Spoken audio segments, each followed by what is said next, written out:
Really, the way we think of it as schematic design is two-dimensional. It's functional and diagrammatic.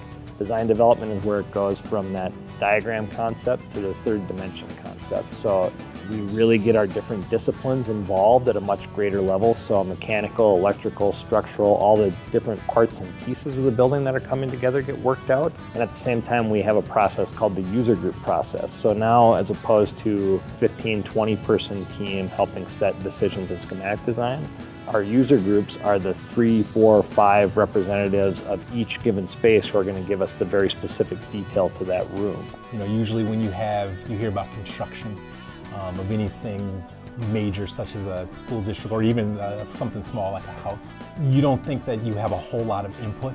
That wasn't the case at all when we started doing our planning here.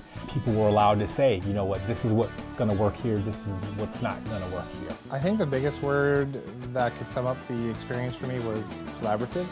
We did a lot of work where we could talk to each other and get feedback from the professionals, and there was a lot of that kind of bouncing back and forth experience that I really appreciated. We clearly got our questions answered and we gained a lot of information from what they could share with us. Our very first meetings were all about establishing the criteria for our must-haves.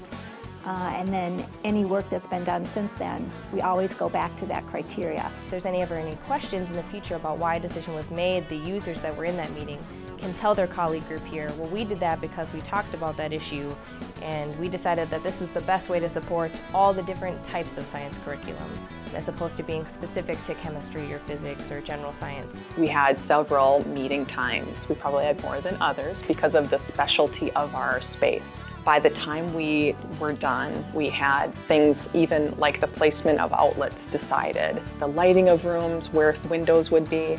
And so part of the challenge here is we have 2 middle schools, we have 6 elementary schools.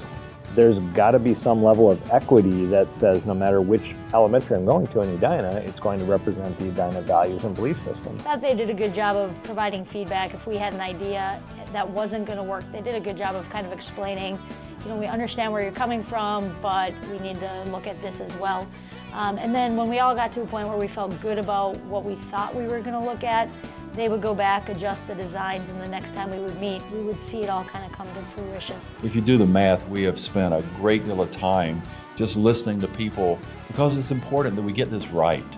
This is a golden opportunity for us. I really felt like they were listening and they were attempting to meet our needs. We couldn't have done it without them and the interfacing that was happening. It re-examined just about every aspect of how the buildings think about their spaces today to get at something more meaningful or more functional for the future, even if it didn't require architectural change.